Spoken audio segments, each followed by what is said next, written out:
हर सुबह जब लोग आंख खोलते हैं, नींद से पहले जिंदगी उनसे अपनी हाजिरी तलब कर लेती है। न जिस्म ने पूरी तरह आराम किया होता है, न जहन ताज़ा महसूस करता है। आंखें उम्मीद से नहीं फर्ज से खुलती हैं। अलार्म बजता है और एक लम्हे के लिए सब कुछ धुंधला हो जाता है। नींद और जिम्मेदारी के दरमियान एक नाजुक सी खाली जगह, जहां इंसान कुछ पल के लिए भूल जाता है कि वो कौन है और उस पर क्या फर्ज है। फिर याद आ जाता है, आहिस्ता नहीं बल्कि बोझ के साथ। चाय बनती है, मैसेजेस देखे जाते हैं, कपड़े पहने जाते हैं और हम अपनी पहचान यूं पहनते हैं जैसे यूनिफॉर्म हो। चाय पीते हैं मगर जायका महसूस नहीं होता, गलियों से गुजरते हैं मगर उन्हें देखते नहीं, बातचीत होती है मगर आधी सुनते हैं। वक्त अब वो चीज नहीं रहा जिसमें हम रहते हैं, अब वो चीज है जिसे हम दौड़ते हुए पकड़ने की कोशिश करते हैं। एहसास को बाद के लिए छोड़ देते हैं, थकान को नॉर्मल मान लेते हैं और खामोशी से घबराहट महसूस होती है। घर से निकलते ही हम एक ऐसी जिंदगी जीने लगते हैं जो हमसे पूछे बगैर शुरू हो चुकी होती है। सड़कें भरी होती हैं, बसेस भरी होती हैं, दफ्तर हरकत से भरे होते हैं, लेकिन फिर भी कुछ बुनियादी सा गुमशुदा लगता है। हम मुसलसल चल रहे होते हैं लेकिन कहीं पहुंच नहीं रहे। हम अपने किरदार निभाने के माहिर बन जाते हैं। Student, worker, teacher, parent, provider, जिम्मेदार अडल्ट, हर रोल के साथ गैर नुमाया दबाव होता है। खामोश कवानीन होते हैं और अनकही उम्मीदें होती हैं। हमें स्ट्रॉन्ग, कंसिस्टेंट और मेहनती होने पर सराहा जाता है, मगर कोई नहीं पूछता कि इस कंसिस्टेंसी की कीमत क्या है। कोई नहीं पूछता कि हमने अपना कौन सा हिस्सा खामोश कर दिया ताकि इन रोल्स में फिट हो सके। हम फंक्शन करते हैं, हम सर्वाइव करते हैं और कहीं बस स्टॉप और ऑफिस डेस्क के दरमियान, क्लासरूम और सैलरी स्लिप के बीच दूसरों का ख्याल रखते रखते खुद को भूलते हुए एक खामोश सा सवाल उठता है, क्या बस यही सब कुछ है? मैं अक्सर सोचती हूँ कि क्या बाकी लोग भी ये महसूस करते हैं, ये अजीब सा भारीपन जो दर्द से नहीं बल्कि दोहराव से पैदा होता है। हम थके हुए सोते हैं और फिर थके हुए ही उठते हैं, इसलिए नहीं कि हमने आराम कम किया, बल्कि इसलिए कि हमने पूरा जिया नहीं। हम बहुत एफिशिएंटली मौजूद होते हैं मगर पूरी तरह जिंदा नहीं होते, और धीरे धीरे हम मान लेते हैं कि शायद अडल्टहुड का मतलब ही यही खालीपन है। और नाजरीन, इसी जज्बाती माहौल में एंटार्क्टिका का एक छोटा सा वीडियो सामने आता है। एक पेंगुइन जो अपनी कॉलोनी से दूर चल पड़ता है, बस एक तन्हा पेंगुइन जो आवाज़ों और हिफाजत से दूर चलता जा रहा है। और फिर भी दुनिया भर के लोगों के अंदर इस चीज से कुछ टूट सा जाता है। कमेंट्स जानवरों पर नहीं थे, बर्नआउट, तन्हाई, घुटन और भाग निकलने पर थे। लोगों ने पेंगुइन नहीं देखा, उन्होंने खुद को देखा, एक ऐसी जिंदगी से दूर चलते हुए जो अब घर जैसी महसूस नहीं होती। बाकी पेंगुइन्स रुके रहे, ग्रुप के साथ चले, जिंदा रहे। ये एक चला गया, बस खामोशी से, जैसे उसके अंदर कुछ और दिखावा करने को तैयार ना हो।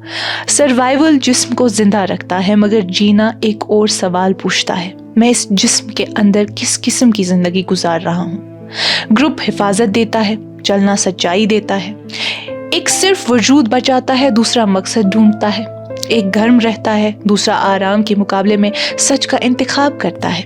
और फिर यही हरकत हम अपनी जिंदगियों में महसूस करने लगते हैं।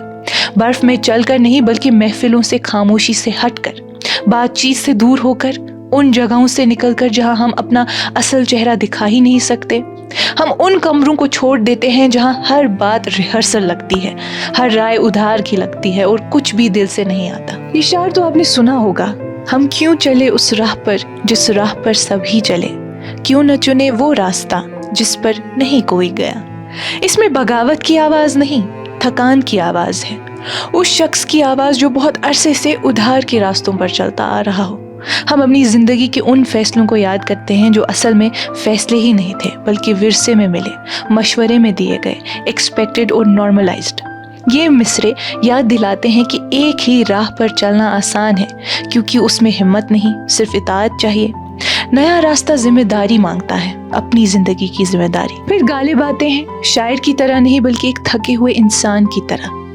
रही है अब ऐसी जगह चलकर जहाँ कोई न हो, हम सुखन कोई न हो और हम ज़बां कोई न हो। बेदरो दीवार सा एक घर बनाया चाहिए, कोई हमसाया न हो और पासबां कोई न हो।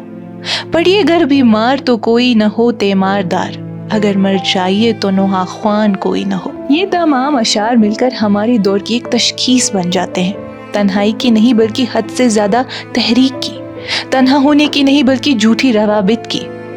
یہ ایک ایسی دنیا کا نقشہ کھینچتے ہیں جہاں لوگ ہر وقت لوگوں سے گھرے رہتے ہیں مگر کم ہی دیکھے جاتے ہیں، جہاں سب مصروف ہے مگر کوئی مطمئن نہیں، جہاں کامیابی نظر آتی ہے مگر معنی غائب ہیں۔ ہم پہلے سے زیادہ بولتے ہیں مگر پہلے سے کم سنتے ہیں۔ ہم بے انتہا جڑتے ہیں مگر گہرائی سے کسی چیز کو چھو نہیں پاتے۔ ہم ہر خاموشی کو شور سے بھر دیتے ہیں، ہر خلا کو سرگرمیوں سے، ہر شک کو تفریح سے، یہاں تک کہ ہم بھول جاتے ہیں کہ خود کے ساتھ بے خوف بیٹھنا کیسا ہوتا ہے۔ اصل سوال یہ نہیں ہے کہ پینگوئن زندہ رہا یا نہیں، اصل سوال یہ ہے کہ کیا ہم کبھی واقعی زندہ رہے بھی، یا بس ٹوٹے بغیر زندگی جھیلنا سیکھ گئے۔ شاید اس لیے یہ کہانی اتنی چبھتی ہے، کیونکہ یہ پینگوئن کے بارے میں نہیں، ہمارے بارے میں ہے۔ اس بارے میں کہ ہم محفوظ لگنے والی زندگیوں میں کیوں رکتے رہے ہیں، اس بارے میں کہ ہم عزت دار لگنے والی روٹینز کو کیوں قبول کر لیتے ہیں چاہے وہ ہمیں خالی کر دے، اس بارے میں کہ ہم خاموشی سے سروائیو کرنا سیکھ لیتے ہیں، جینا بھول جاتے ہیں، اور کہیں نہ کہیں ہم میں ہر ایک کے اندر ایک خاموش سا پینگوئن پہلے ہی چل رہا ہوتا ہے، بھاگنے کے لیے نہیں، مرنے کے لیے نہیں، بلکہ ایک ایسی زندگی کی طرف جو اصل محسوس ہوتی ہے، دھیرے صبر کے ساتھ، بنا شور کے، بنا گواہوں کے، اس زندگی کو اٹھائے ہوئے جسے ہم پہچان تو لیتے ہیں مگر ابھی بھی چننے سے ڈرتے ہیں۔ ناظرین، آج کی اس کشمیر رپورٹ میں اتنا ہی، باقی مزید معلومات کے لیے بنے رہیے کشمیر لائیو کے ساتھ۔